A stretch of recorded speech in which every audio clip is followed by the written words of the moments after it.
정말 성탄의 아침은 좋은 날인데요. 오늘 성탄의 소망의 빛이 우리나라에 비추어지기를 바랍니다. 혼란에 참으로 이 혼란한 시대에 밤이 속히 물러가고 하나님께서 평강의 은혜를 나라에 주시고 뿐만 아니라 저 북녘 땅에도 하나님께서 평화의 빛을 비춰 주시기를 바랍니다. 고대에는 역사를 기록할 때 누구 왕 몇 년 이런 식으로 연도를 기록했습니다. 세종대왕 뭐 20년, 또 어느 나라 또 무슨 왕 이렇게 하다 보니까는 이 기준점이 명확하지 않아서 어떤 일이 얼마나 지났는지, 몇백 년이 지났는지 이것을 참 알기가 어려웠습니다. 그런 중에 수도사 맥시구시라는 수도사가 부활절의 날짜를 연구하다가 연도 계산하는 게 너무 복잡해가지고 뭔가 기준점이 있어야 되겠다. 로마 황제들의 이런 연도를 하다 보니까 뭐 아우구스투스 15년에 무슨 일이 있었고 또 네로 황제 또 20년에 또 도미티안 뭐 베시비시안 뭐 이렇게 디도 이렇게 하다 보니까는 굉장히 헷갈렸어요. 다 더해야 되고. 그래서 이 사람이 예수님을 기준으로 해서 연도를 계속 내려가 더해보자. 그래서 그게 만든 게 바로 AD와 BC라는 것입니다. 그래서 사실은 예수님이 왕이시기 때문에 다들은 왕들을 기준으로 연도를 정하지 않았습니까? 그래서 이제 예수님 기준으로 해서 태어난 기준으로 해서 200년 하면 딱 쉽잖아. 어떤 기준에서 200년 이게 200년 걸렸구나. 그래서 이제 AD와 BC가 생기게 됐습니다. BC는 여러분 잘 알다시피 Before Christ, 예수님 오시기 전의 일이고, AD는 라틴어인데요. 아노미 잊어버렸네요. 아노 도미니 주님의 날이라는 뜻입니다. 그래서 이제 AD는 바로 예수님의 시대다. 예수님이 지금 2024년이 탄생됐는데 또 정확히 이 맥시구시라는 수도사가 연도를 계산했지만은 조금 더 오차가 났어요. 약 4년, 5년. 그래서 사실 전정한 예수님의 탄생 연도는 아마 BC 4년에서 6년 요 어간에 태어난 것이 맞을 것이라는 학자들의 추측입니다.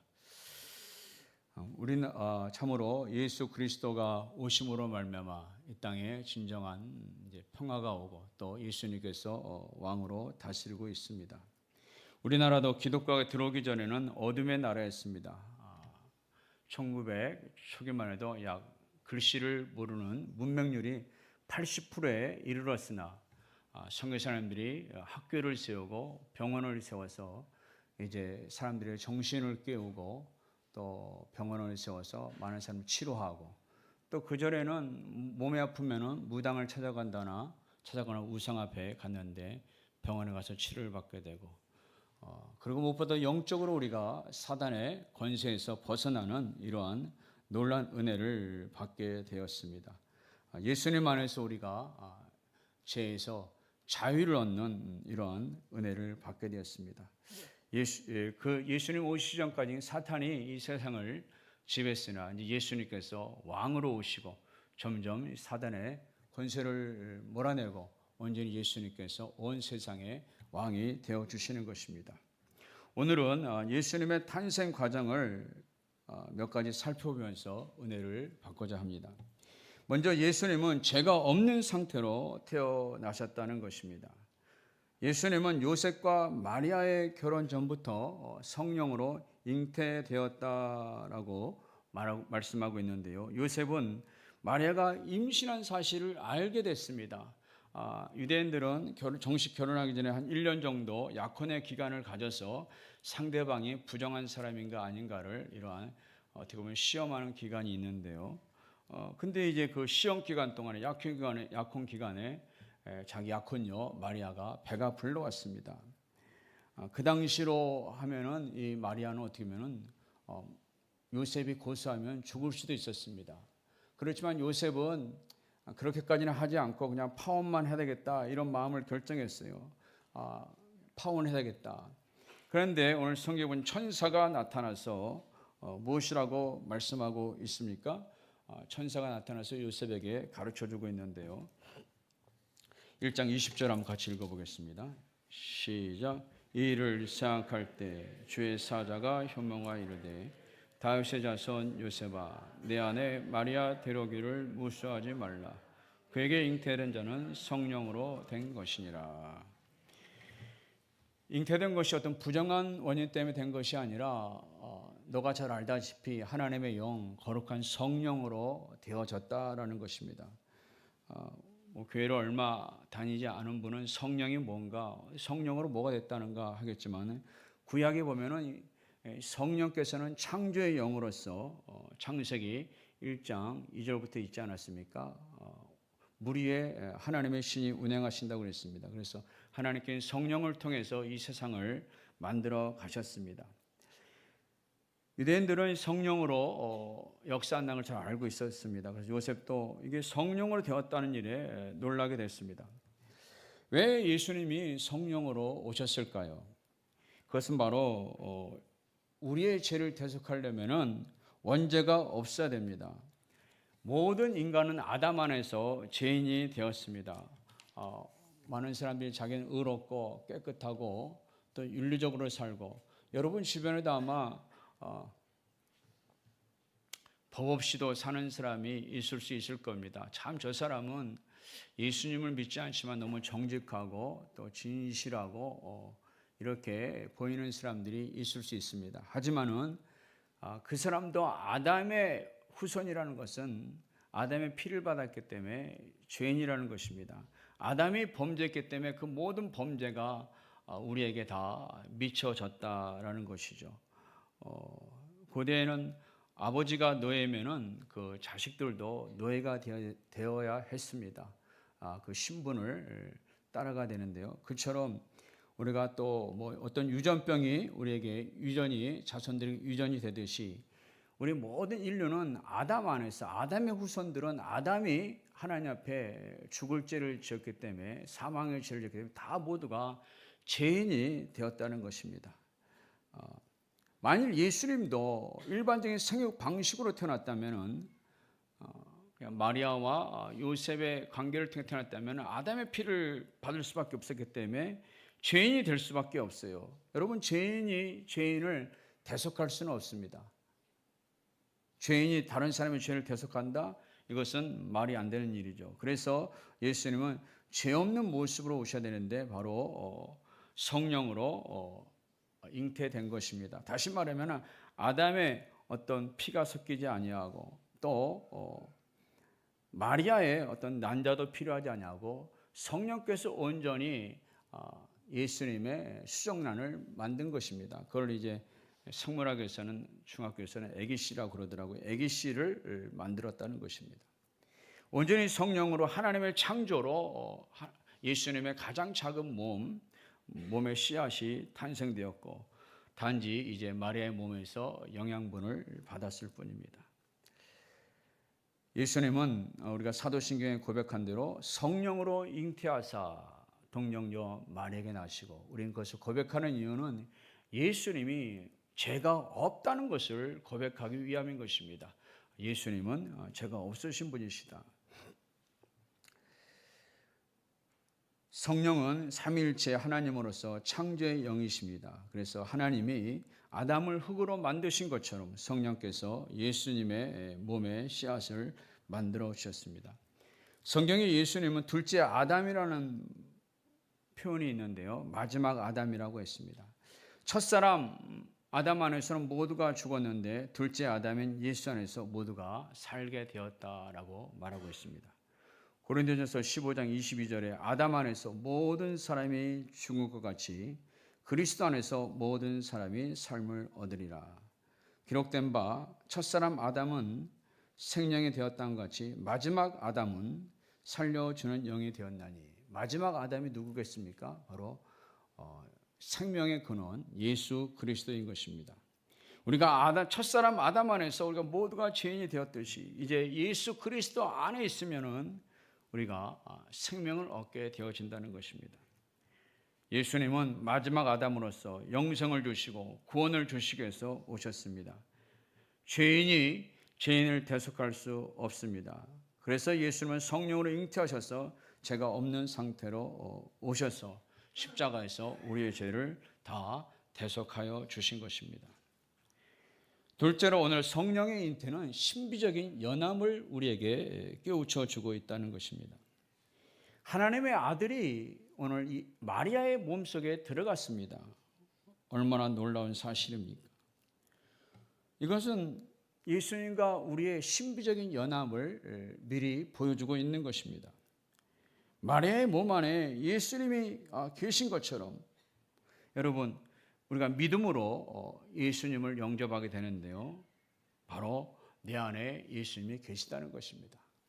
많은 믿음의 사람들이 자기 안에 예수님이 계시다는 것을 확신하기가 쉽지 않습니다. 내 안에 정말 예수님이 계신가? 저도 오랜 세월 동안 예수님을 믿었지만 내 안에 예수님이 계시다고 자꾸 목사님이 말씀하는데 잘 믿어지지 않았습니다. 내가 몰랐을 뿐이지. 마치 어떤 여인이 결혼해가지고 임신을 했는데 첫 주, 두 주, 세 주, 네 주 배가 불러오기까지 뭔가 입덧을 하기 전까지는 자기 안에 생명이 있는지 모를 수가 있잖아요. 그렇듯이 분명히 안에 생명이 있음에도 불구하고 모르는 것처럼 우리 안에 예수 그리스도가 계시는데도 영적으로 모르고 사는 성도들이 많이 있는 것입니다. 요한복음 1장 12절에 영접하는 자, 그 이름을 믿는 자들에게는 하나님의 자녀가 되는 권세를 줬다. 영접이라고 그랬어요. 영접 뭡니까? 단순히 믿는 게 아니라 내 안에 환영하는 거예요. 모셔드리는 거예요. 더 자세하게 요한계시록 3장 20절은 볼지어다 내가 문 밖에서 두드리노니 누구든지 내 음성을 들고 문을 열면 나는 그에게로 들어가 그와 더불어 먹으리라 했습니다. 오늘 우리의 마음의 문을 열고 예수님이 들어오신다는 것입니다. 그래서 예수님이 내 안에 계신가 좀 의심이 되는 분은 이 마리아를 생각하면 돼요. 마리아 안에 예수님이 계신 것처럼 오늘 내 안에 예수님이 계시다라는 것을 믿고 오늘 예수님 안에 때로는 예수님께 질문도 하고 또 기도도 하고 그래서 예수님과 동행하는 이러한 삶을 살아가야겠습니다. 세 번째로 예수님의 탄생은 가장 겸손한 모습을 우리에게 가르쳐주고 있다는 것입니다. 예수님은 하나님과 같은 존재였습니다. 요한복음 1장에 말씀으로 말미암지 않고 세상이 지어진 것이 하나도 없다고 했습니다. 하나님 아버지는 세상을 다 설계했습니다. 계획하셨습니다. 실제로 이 세상을 만들어가는 분이 누군가 예수님과 성령님이라고 말씀하고 있는 것입니다. 그래서 예수님, 성령님, 하나님이나 창조의 능력을 가진 분이시죠. 그래서 삼위일체라 우리가 말하고 있는 것입니다. 예수님은 하늘나라의 모든 권세와 모든 그 능력을 가지고 계시고 하나님의 본체라고 그랬습니다. 하나님과 동등됨을 가지신 분입니다. 그럼에도 불구하고 그는 모든 것을 내려놓고 육신의 모습을 가지고 이 땅에 오셨습니다. 그것도 이 땅의 어떤 왕이나 권세자의 모습이 아니라 가장 낮은 자의 모습으로 오셨다는 거예요. 그는 가난한 목수의 가정에 태어났습니다. 또 그는 출신지도 유명한 곳이 아니라 베들레헴이라는 곳에 태어났습니다. 그다음 베들레헴은 작은 동네였습니다. 또 그가 사는 동네는 나사렛이라는 동네인데요. 아직까지도 역사학자들이 나사렛이라는 이름을 발견하지 못했습니다. 나사렛이 어딘지 확정할 수 없어요. 그 정도로 나사렛은 알려지지 않은 시골 구석이라 할 수가 있는 것입니다. 예수님은 가장 낮은 자의 모습으로 오셔서 참 살아가는 것을 우리가 보게 됩니다. 왜 그랬을까요? 이렇게 한 것은 우리에게 어떻게 보면 성금의 본을 보여주기 위함인 것입니다. 예수님은 빌립보서 2장 6절에 말한 것처럼 그 하나님의 본체시나 가장 낮은 자의 종의 형체를 가지고 오셨다. 인간의 모습을 가지고 오시고 또 죽기까지 복종하셨다. 마치 예수님의 사시는 모습이 그 당시의 노예들처럼 가장 낮은 자의 모습으로 사셨다는 것입니다. 우리는 능력이 나타나고 사람들에게 존경받을 때는 교만하기 쉽습니다. 이럴 때 우리는 종의 형체로 오신 예수 그리스도를 바라봐야 될 것입니다. 눈높이를 맞춘다는 말이 있습니다. 우리가 사람을 섬기려면은 눈높이를 맞춰야 되죠. 우리가 아이들과 함께 눈높이를 맞춘다는 말을 합니다. 내 입장에서 얘기하지 말고 상대방의 눈높이에 맞추는 것이 어떻게 보면 겸손이라 할 수가 있습니다. 아니, 더 낮아진 마음으로, 더 부족한 마음으로 우리가 이웃을 대해야 되는 것입니다. 또한 예수님은 태어나셔서 어디에 누우셨습니까? 구위에 누우셨습니다. 예수님은 왕궁의 침대에 누우신 것이 아니라 부드럽고 또 비단과 포근한 에이스 침대에 누운 것이 아니라 딱딱하고 냄새나고 거들떠 보지 않는 어떻게 보면은 구위에 짐승 구위에 밥통에 짐승 밥통이죠. 구위라는 것이 거기에 누웠습니다. 여기에도 하나님의 깊은 뜻이 있다고 볼 수가 있습니다. 여러분 예전에 지금은 안 그렇지만은 개나 여러분 이런 밥통을 만들 때 좋은 그릇으로 씁니까? 찌그러지고 깨지고 망가진 그릇으로 씁니까? 대부분 우리가 예전에 짐승의 그릇은 깨어지고 부서지고 망가진 그릇을 쓸 것입니다. 이것은 무엇을 말합니까? 어떻게 보면은 예수님은 가장 상처받은 낮은 마음에 찾아오신다는 것입니다. 세상에 성공하고 잘 나가는 사람의 마음은 왕궁의 침대와 같을 것입니다. 하지만 세상에서 실패하고 병들고 버림받은 사람은 버려진 그릇처럼 연약한 마음인 것입니다. 비록 이때가 어떻게 보면 예수님을 맞이할 수 있는 기회인 것입니다. 인생에 혹시나 여러분 풍파를 만났습니까? 고난을 당하고 있습니까? 이때가 바로 여러분이 예수님을 영접하고 맞이할 수 있는 기회인 것입니다. 여러분 세상의 부귀와 영화는 잠깐 없어지는 것입니다. 우리가 어떻게 보면은 주기도에 말하는 일용할 양식을 내게 주옵소서 한 것처럼 우리가 먹고 쓸 수 있고 잠잘 수 있고 여기에 올 때 어떻게 보면 우리가 감사하고 만족할 수 있는 것입니다. 물론 우리가 더 주의 일을 하고 또 선한 일을 하기 위해서 더 많은 물질이 필요할 수는 있겠으나 그러나 우리가 늘 자기에게 주신 것에 만족하고 살아가는 게 참 중요한데요. 우리가 계속적으로 더 많은 욕심을 부리게 되면은 우리가 예수님을 온전히 우리 마음에 모실 수 있기가 힘든 것입니다. 가난한 10년 가운데 예수님이 찾아온다는 것을 구유를 통해서 알 수가 있습니다. 구유에 예수님께서 그 몸을 맡기시고 누우셨다는 것입니다. 물론 우리가 성공의 자리에 있어도 가난한 심령, 구유 같은 겸손한 마음을 준비하면 늘 예수님이 찾아오시겠죠. 기독교에도 많은 훌륭한 장로님들 정말 사업에 성공하고 또 대단한 지위를 가진 분들 있습니다. 그런 분들이 어떻게 보면 굉장히 겸손한 분들도 많이 있어요. 주님은 외모가 아니라 마음을 보신다는 것입니다. 이사야 40장 4절에 골짜기마다 도도해지며 산마다 언덕마다 낮아지며 고르지 아니한 것이 평탄하게 되며 험한 것이 평지가 될 것이야. 골짜기마다 높아진 것은 낮아지라고 했습니다. 예수님께서 그 길을 가시기 위해서 낮아지고 아니 푹 꺼진 것은 좀 솟아오르라고 했습니다. 솟아오르라는 건 무슨 말일까요? 그것은 아마 너무 낮아진 사람, 너무 자존감을 잃어버린 사람, 너무 세상에 실패하고 너무 사람들에게 무시를 당해서 너무 자존감이 낮아진 사람은 조금 자존감을 가지라는 것이죠. 용기를 가지고 주님 앞에 나오라는 것입니다. 찬송가 214장에 찬송이 있습니다. 나 주의 도움을 받고자 주 예수님께 빕니다. 그 구원 허락하시사 날 받아 주소서. 내 모습 이대로 주 받아 주옵소서. 날 위해 돌아가신 주 날 받아 주옵소서. 그렇기 때문에 우리가 높아진 사람은 낮아지고 너무 낮아진 사람은 조금 자존감을 세워서 아무리 부족해도 오늘 예수님께서는 가장 낮은 자들과 오늘 목동들에게 찾아와 주시고 어떻게 보면 마리아와 요셉처럼 가난한 자에게 찾아와 주셨기 때문에 절대로 예수님은 어떤 차별을 하지 않는 분이기 때문에 오늘 예수님께 담대히 나가서 예수님을 맞이하시고 또 예수님께 기도할 수 있는 우리 모두가 되기를 바랍니다. 역사는 BC와 AD로 나누어집니다. 우리의 인생도 어떻게 보면 BC와 AD가 있을 수 있습니다. 믿기 전의 삶과 믿음 후의 삶이 있는데요. 오늘 성탄을 맞이해서 여러분이 BC의 인생이었다면 이제 AD의 인생으로 되어서 늘 예수님과 동행하고 예수님을 왕으로 모시고 예수님의 통치를 받고 예수님의 인도와 보호를 받고 살아가는 AD의 인생이 다 되시기를 바랍니다.